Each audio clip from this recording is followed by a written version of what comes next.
I felt paralyzed. Nothing would move. It's not because I'm tired and I don't want to get up. It's because I can't move. I can't move my finger, so I can't move nothing. So I would be there. In my heart, I was paralyzed. And I kept on saying to myself, not today. This is not the day that I get paralyzed. So as soon as I would start moving my hands, I would jump up and just get out of bed. At the same time, the hand movements became so hard. They said it's very rare that you get this disease in the hands if they become numb.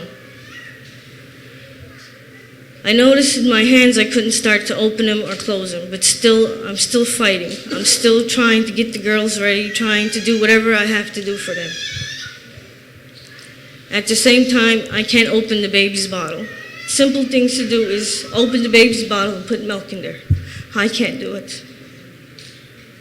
I told my 1-year-old little girl, I told her, I can't do this for you. I can't open up the bottle, so you have two choices. Either you throw the bottle away or drink it empty. Still today she drinks an empty bottle.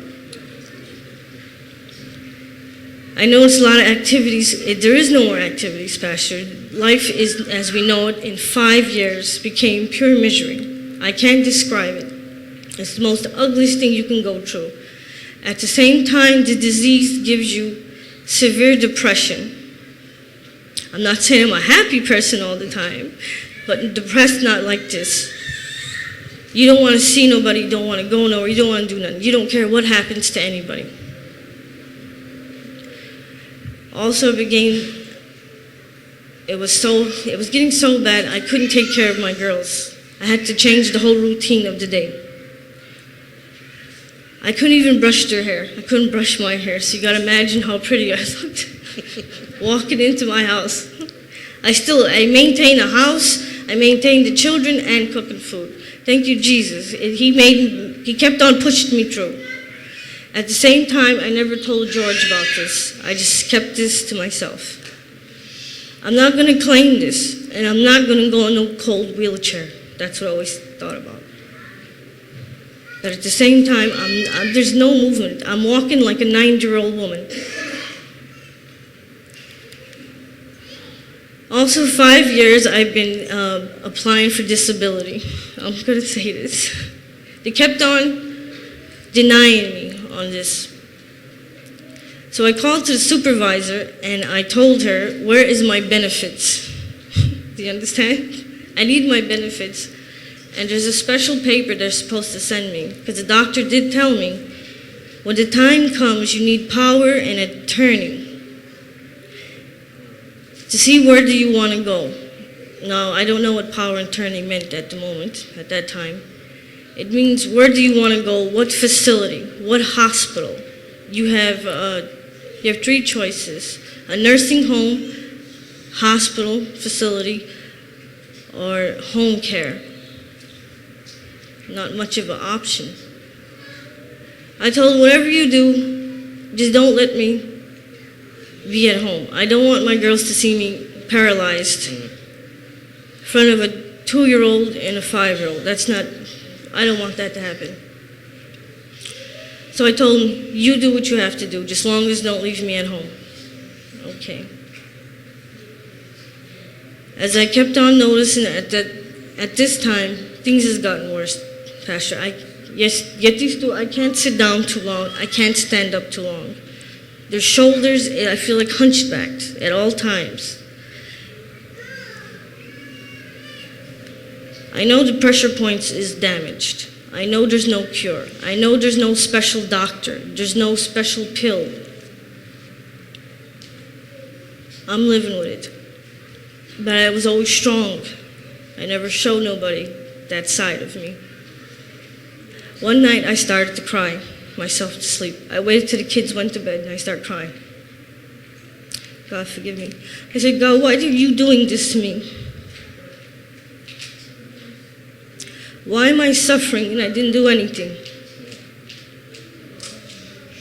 I told him I don't want to go in a hospital. That I want to raise my girls and I want to be at home. I hope he didn't listen to me because I was pretty mad that night. God forgive me. This is the worst this has got. There's no more life with this. If you can't stand up and you can't sit down, eu chibanchu muito call, o muito call, e yaka do call, nashti pedis, nashti ches kanchi. The hands is constantly. They're numb and I'm always rubbing them as much as I possibly can do. I can't feel them. We started coming to church. We came to church under a bad circumstance. My little girl fell down the stairs. Thank God she was all right. She had 7 stitches up on the upper eyebrow. That's why we came to church. We started coming a little here and there, not every Sunday. It's not because I didn't want to come to church. I couldn't sit down that long. At the same time, I got the letter from the disability office. Now, this is very important. I know this sounds stupid to you guys, but this is very important to me. I got that paper that I was waiting for, and I should have been happy. I waited 5 years. I'm going to get paid, right? There's money in there.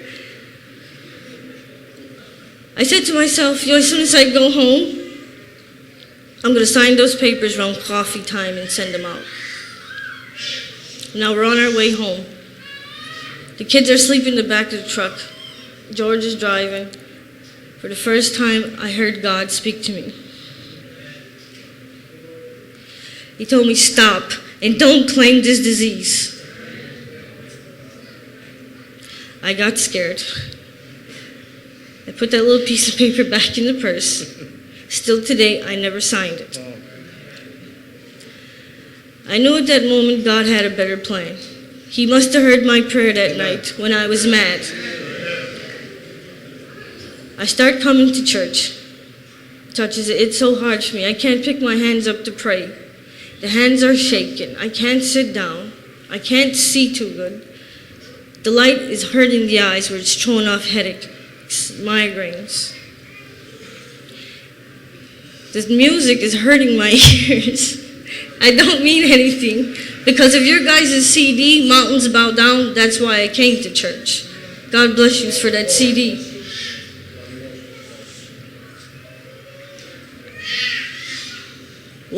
I believe it's that morning, the pain was too bad, Pastor. I'm from a scale to 1 to 10, I'm going to say a 20.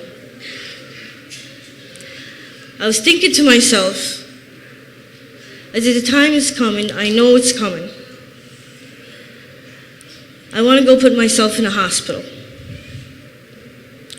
and let it get it over with. That was the main thing on my mind. It wasn't about the kids, it wasn't about making money, it wasn't about cooking, it wasn't about nothing. It was all about, I need to get to the hospital. Sunday we come to church. We're driving to church. And I want to tell George, please, George, just take me to the hospital because I can't take it no more. I didn't. Thank you, Jesus.